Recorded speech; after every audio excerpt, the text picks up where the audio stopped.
Well, time to bring in our panel this afternoon, Grahame Morris and Bruce Hawker, for our weekly chat on politics. And what a week it's been, Grahame. Winners and grinners. There were plenty of them down at Government House this morning. It was a lovely morning down there for the swearing in. What do you make of this wholesale change to the front bench? What are the most significant changes in your mind? Well, to me it was big. You know, big not only in numbers, but you know, people say the Liberal Party's a broad church. I think Malcolm's decided it's a broad cathedral. It is seriously big. Look, I thought he got the balance right. This is, apart from the budget, this is the hardest thing he'll ever do. You need the Lib-Nat balance, you need the Senate reps, you need talent, you need the right people in there, you need male, female, you need, you know, former people, older people, new people. And to get that balance right is one of the hardest things you'll ever do. And it just, you know, I reckon if a political team loses 30 news poll games in a row, then the new captain coach is quite entitled to pick an entirely new team that he thinks can win. And that's what he's done.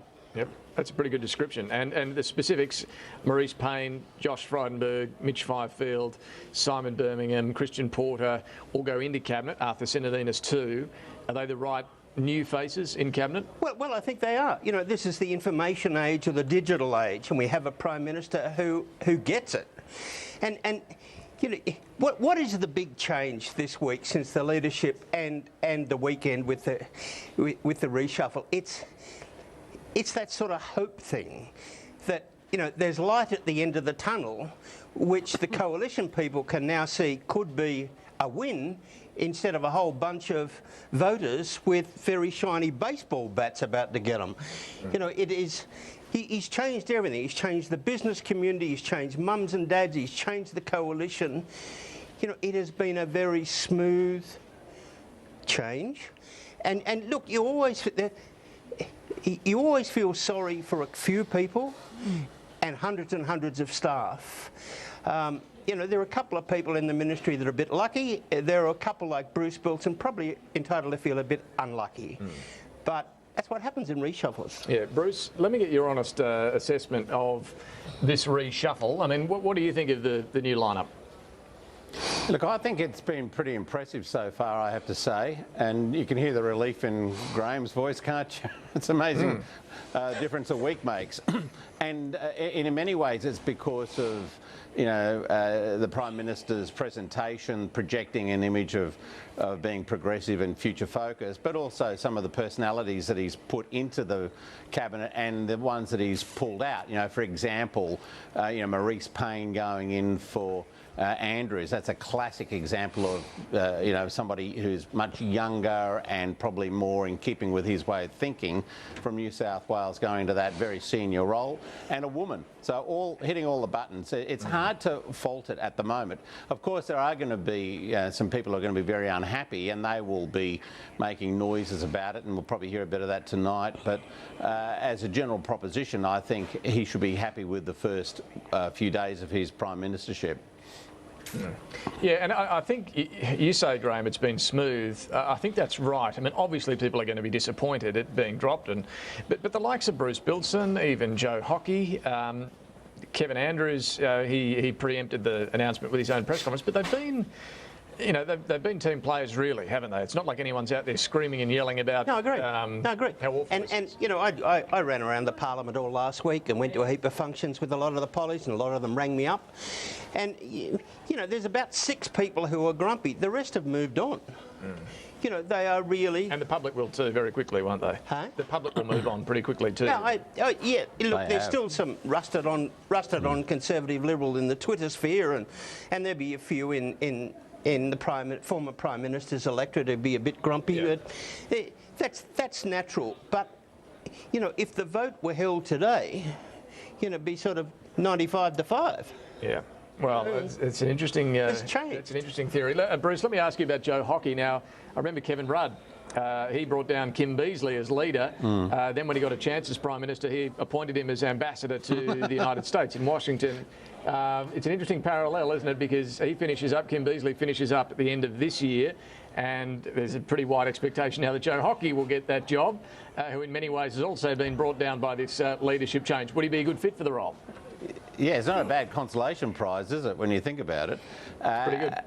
Look, he's an experienced politician, and it's obviously an incredibly important role. It's the most important diplomatic post that Australia has, and Kim Beazley's been exemplary in that role, and in many ways, because he's been out of the news as much more than he's been in it, that's a demonstration of his skills. So, look, I wouldn't rule Hockey out for that sort of a role. I mean, he's held senior office in government. He can handle himself, and I'm sure he'd be solid on the diplomatic front. So, no, I wouldn't raise objections to that, and I don't think people should. I think politicians can make very, very good diplomats because they actually understand the political world that they're going into, and that's what they are. They're going into a very highly politicised role, and I think experienced politicians should be able to do that.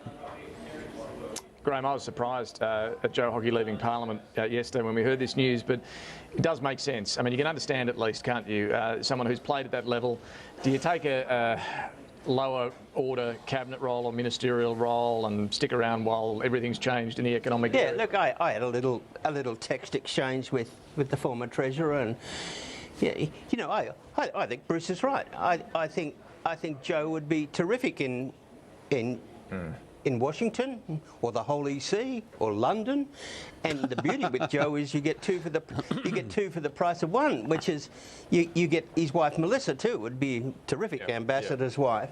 And the thing is, Washington in particular, I reckon a lot of people criticise putting politicians into diplomatic posts, but Washington it does make sense. Our best ones have been Beazley, Peacock. Yeah, well, John Howard made Andrew Peacock our ambassador there, and he did a fantastic job. Yep. Really good. Yeah. Look, this idea. What about Tony Abbott? What do you? Yeah, sorry, Bruce. I was just going to say this idea that politicians make bad diplomats is probably put out by the professional diplomatic class and nobody else, really. As a rule, politicians understand what's expected of them. They're going to a highly charged political environment in Washington, and they understand the game. Now, what about Tony Abbott? What do you think he will do, should do? Look, I honestly don't know. In my time, I don't know what happened before Menzies, but in my time, only two Prime Ministers have stayed, Sir William McMahon and Kevin Rudd. It wouldn't be my advice to the former PM to stay, but, I don't know what's in his mind. There are many other walks of life that he'd be fantastic at, but I think... I personally think that if I were chatting to Tony over a beer, I'd say, look, do you really want to sit there on the back bench and say, well, I wouldn't have done it that way, or... I think it'd be very frustrating for him. Yeah, and when you look, Bruce, at Kevin Rudd, who stuck around in Parliament, that was for one reason and one reason only. Yeah. Wayne Swanlow's hung around on the back bench since losing the Treasury, 6, 7, 8 years ago? Yeah, and really... No, I'm sorry, not that long ago. 2.5 years ago. Yeah. And it's been pretty quiet in that role as well. I mean, look, I think there's a very good case for generational change there and elsewhere, particularly if you've held senior office. But you know what, if I was Tony Abbott, I'd be looking to go overseas.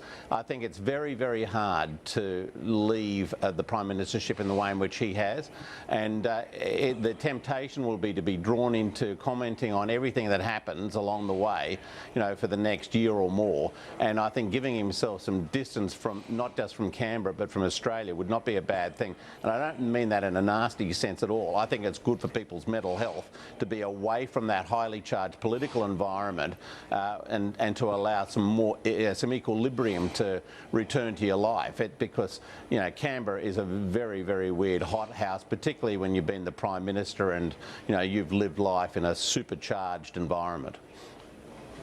Yeah, tell you what, Bruce, while we're talking about leaders, come Christmas, or certainly after the budget, say about June, if the polls show the coalition's still in front, my advice to Bill Shorten would be don't let anybody stand behind you with anything sharper than a daffodil. Things will change. Obviously, he would have been much happier having Tony Abbott there than Malcolm Turnbull. I don't think he would deny that. But I think because Labor's been through two of these excoriating experiences in recent years. I don't think they're about to dive into something like that again. You know, Bill can pride himself with having done so far a pretty solid job. I mean, Canning was not a bad result. A 6%, 7% swing in that electorate was something which you know, he can be reasonably happy with.